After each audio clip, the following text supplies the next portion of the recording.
He ran so fast, he ran fast up the path, he looked over his shoulder, saw the bear was closing in. He looked over his shoulder again, the bear was right on, even closer. So he tripped and fell on the ground. He rolled over to pick himself up, saw the bear was right on top of him, reaching for him with his paw, and was raising his right paw to strike. At that instant, the atheist cried out, "Oh my God!" Time stopped. The bear froze. The forest was silent. As a bright light shone upon a man, a voice came out of the sky. "You deny my existence for all these years, teach others I don't exist, and even credit creation a cosmic accident. Do you expect me to help you out of this predicament? And am I to count you among the believers?" The atheist looked directly into the light. "It would be hypocritical for me to suddenly ask you to treat me as a Christian now, but perhaps you could make the bear a Christian?" "Very well," said the voice. The lights went out, the sounds of the forest resumed. The bear dropped his right paw, brought both paws together, bowed his head and spoke. "Lord, bless this food I am about to receive."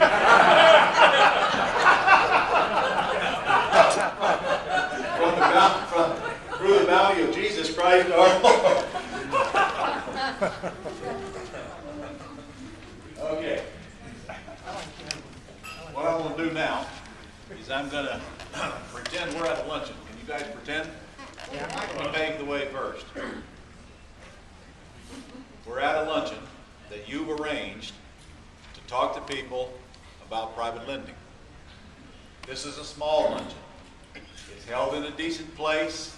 It's held in a country club or a hotel, but a place where you can do a little mini seminar, not in a restaurant somewhere, unless you have a private room, like mine.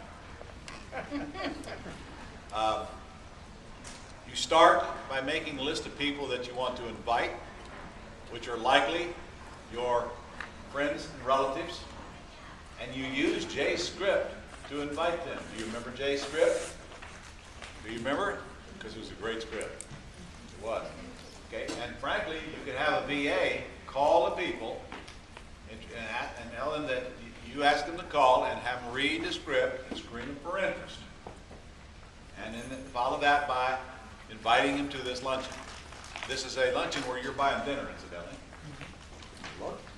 They need to be there 1 hour total, including food. That's all they need to be there, because as you're about to see, it's not going to take me long to do my pitch to them once they've been fed. You must do a luncheon to where they do not order, because if they order, it takes too long. They'll be there too long, and their time is precious.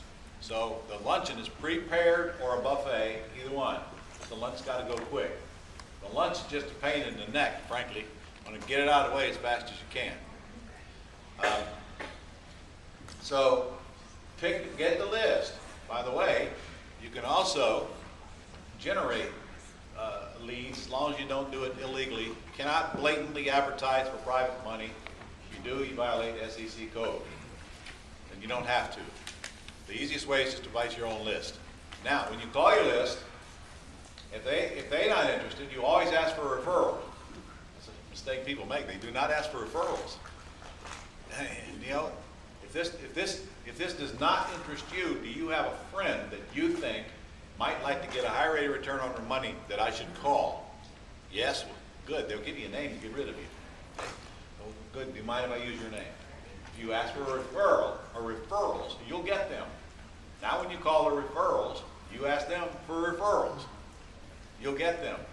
Pretty soon you've called the whole city, because you never run out of referrals. You got that? Okay, so a little bit of preparatory work.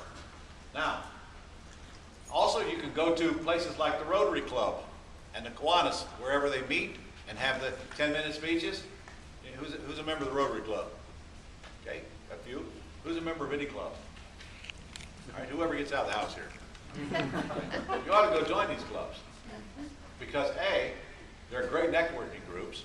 B, you actually learn a few things, and you meet some great people. Now, at one of these meetings, volunteers say, look, I can show people how to get a high rate of return with their money, and go down the line on what just the benefits of making private loans, and hand out cards. If you're interested, I'd like to invite you to a luncheon, and where we can have more time to talk about it. Please give me your card if you're interested. How hard is that? Now you just follow up, tell them when the luncheon is, and invite them to it, because now they know what the heck you're talking about. All right, and there's many other ways we can get this done. So A, we got to invite people to a luncheon. and you can expect no more than 40% of the people you invite to show up. So don't get upset. It ain't you. It's human nature. No more. In fact, if you get 40%, you did good. So don't be thinking, I got 20 people coming for this luncheon. Oh my God. No, you don't. You got 5 maybe coming for the luncheon. So you don't need to worry about over-inviting. Now, just before the luncheon, you call everybody and confirm them, and they still won't show up. So that's how you handle it. Now I'm at the luncheon. Okay, welcome everybody in. Sit down. Go ahead and have lunch. And it starts at 12 and it ends at 1, and that's part of the pitch. And you've got to keep your word. And you can say it if you want to hang around for questions after, but you'll be out of here in an hour. Got to keep your word. Okay. Now we're at the luncheon. So you got to pretend with me. You just ate. Was it good? Yeah. At the luncheon. There's 8 of you in the room. All right? And now I take the podium, and I'm ready to do my pitch. So here we go. Ready? By the way, just so you know, I actually am asking for private money while I'm showing you how to do it, because I got a whole list of houses here, if you have interest, that I can use private money on. By the way, when you go to the luncheon, should you be armed? Yeah. Yeah. You should be prepared. One of the things you need to get, which I don't have here today, is an interest form. It's just an interest form. And it just says, yes, I'm interested in private lending, please contact me. Something like that. Just so that when they leave this luncheon, they either need to be in or out. And it says, say right on the form, no, I have no interest in private lending, thank you for the lunch. Check that off. I'm serious. And then you go back and you work with the ones that are interested. Got that? If you do a luncheon and you just let everybody adjourn, you wasted the money on the lunch. You got to get a commitment. Get in or get out. Whatever it is, I'm okay with it, but get in or get out. Doesn't mean you have to commit to anything. You're not asking them to do anything except show interest during the lunch. Is everybody clear? Yep. But I can tell you right now, if they show interest, they're likely a private lender because you've told them about everything they need to know. Now, it would be a good idea if you had your attorney at the luncheon with you that will be closing the documents. That's not necessary, but it sure goes a long way toward credibility. And now they can talk to the attorney while they're at it and question the attorney. He's right there at lunch. You invite the attorney to the luncheon, and he may or may not even charge you. Remember, he's closing the loans. But if he charges you, he charges you. You pay him an hour. So what? All right? So I'm here, I probably got a podium. So I got my notes on my podium. See, I got notes. See, I just wrote them this morning. See, I got notes. So make sure I don't forget anything. Now, please don't be under the impression you've got to be some kind of professional speaker to do this. And in fact, the more professional you are, probably the more you scare them. Can you all act dumb? We got the groove. Okay, so presentation always starts off with, who am I?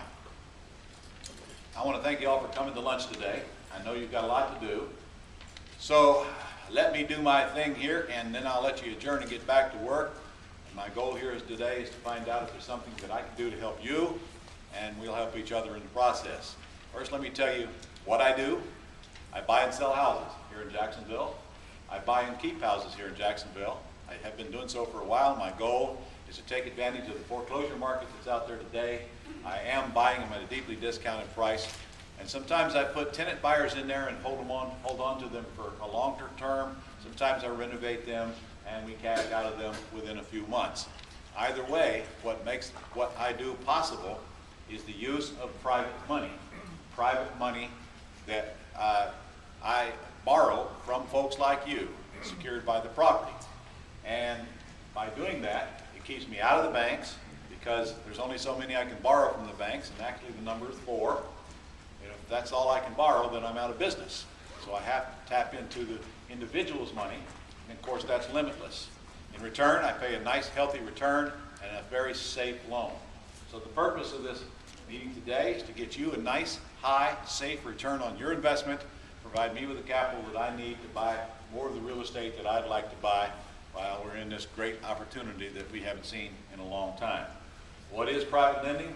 See, it's on my notes. It's very simple. You make a loan to me or to my entity, secured by the property, closed with an attorney, recorded on public records for a percentage of the current market value of the property. Your safety comes from the fact that it is a first mortgage. Sometimes we borrow seconds, but it is secured and it becomes a lien against the property. I do not borrow more than 65% of the current market value of the property, and I want to make sure there's plenty of equity above that for your safety as well as my safety. I'm very careful not to overborrow on the property. The high rate of return is very simple. I pay 7% interest, and I pay 3% of the loan, or 3 points, upon acquisition of the money. Therefore, you will receive 3% of the loan and 7% interest. Over your first year, the minimum you can make is 10%. And I might remind you that 7% interest, ladies and gentlemen, is about 14 times what you're getting at the bank. Is that true? Yes. Yes. Here's where I'm stopping to get a little bit of audience participation to make sure they're still awake. And I want to get them to agree with me. Okay? Is that true? Well, it isn't true. Of course it's true. Yes. It is safe because of the loan-to-value ratio, and it is done properly. And I have my attorney sitting right here, who is here for your questioning. His name is John Smith, and he's closed a lot of loans for me, and he will be closing a loan if you choose to participate in my private lending program. Liquidity is a question that I always get, and no, I'm not as liquid as a mutual fund or as a CD. However, this is a liquid investment. Now, I really don't want folks to lend me money if they think they're going to need it back in a few months. I'd rather not take the money, but I understand that things happen.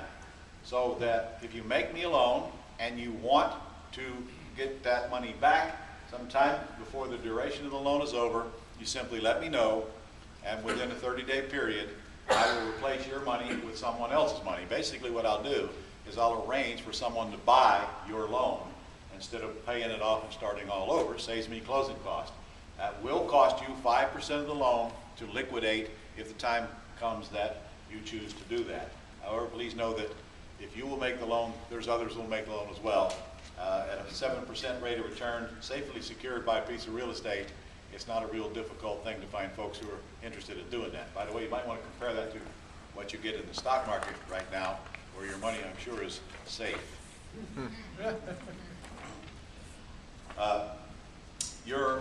You will receive a note and a mortgage, or a deed of trust, I don't know what state you're in, from the attorney. You will receive fire insurance with you as the mortgagee, and you will receive title insurance, making sure that there's a clear title on the property. All that is paid for by me, the borrower. You have no cost whatsoever as the lender. The process is very simple. When I get a property that I choose to get funded, I call you and you say yes or no, and frankly, if I call you and you say no, it'll probably be the last call I will make to you, because if I call you and you don't want to do it, then that would indicate to me that this is not for you.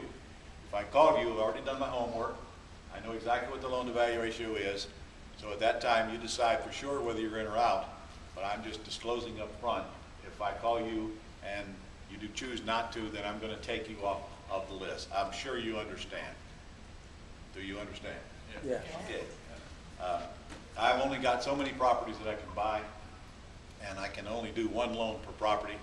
So honestly, I'm going to work with the folks who are serious and committed and want to get a high rate of return. I'm really not going to chase anybody. I don't need to with these kind of terms. So I'll make that call to you. I'll ask you to wire the money to the attorney's office for the gross amount of the loan, which will be the face amount of the note. And in fact, in your case, since I'm giving you 3 points, I'll ask you to wire 97% of the face amount of the loan, thus you will receive your 3 points without even having the attorney write you a check. Understand? If you make a $100,000 loan, you're only sending $97,000 to the attorney, but I'll owe you $100,000, and I'll owe you interest on $100,000. That's how you get your 3 points up front. You wire the money to the attorney, and a few days later, you'll get a package back in the mail from the attorney. The terms are really very simple. Sometimes I borrow money with monthly payments, principal plus interest, depending on the deal.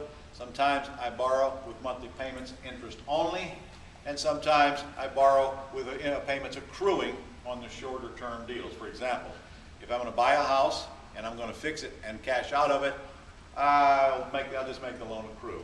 If I borrow $100,000 at 7% and it takes me 6 months to cash out of it, then I'll owe you 7% of $100,000 for that 6-month period plus the principal. You'll get one check. You write a check, you get a larger check back. No payments to mess with in the middle. But sometimes I put lease option tenant buyers in the house, which frankly is my favorite exit strategy, and the minimum term that I can use on those loans is 5 years. So that means your money is out for 5 years. In that case, I will either make you a principal plus interest payment or an interest-only payment, depending on what the incoming rent and the cash flow for the property will allow. I'll decide that before I call you, get your approval when I call you. Okay? Everybody understand that? Yep. All right? By the way, you should know that you may use your IRA to make these loans. If you have a self-directed IRA with a proper administrator, you can use the IRA, fund it from your IRA, payments go back to your IRA, tax-free forever if it's a Roth. If you do not have a self-directed IRA that you can do that, I can help you move your IRA to a third-party administrator that I work with, and it'll take a few days. The name of the company is Equity Trust, and they will do all of the work, and it'll cost you nothing to move it. And it's not a rollover, it's just a transfer from one third-party administrator to another. And then you're free to do whatever you want to do with your money instead of have it under the control of where you may have it now. I understand that it might be a self-directed IRA, but as far as I'm concerned, it's a multiple choice IRA where you're at now, because if you cannot invest on the list, then you can't invest. Well, whether you know it or not, you can invest in real estate with your IRA, and you can invest in mortgages on real estate, and I'll help you with that, and I'll show you how to do that, and then from then on, you're in control of your money. And if you do have an IRA and it has money in it, I suggest it's a very good way to use it. In fact, I make loans with my own IRA, or I use my own IRA to buy houses with. Okay, well, everybody, frankly, that is about the end of my story. So if you have any questions, I will take those from you now. I'll ask you to fill out the form on your way out. Tell me whether you have interest or not. And if you do, I will follow up with you later. And if you don't, I appreciate your time, and I hope you enjoyed lunch. Done. Good job.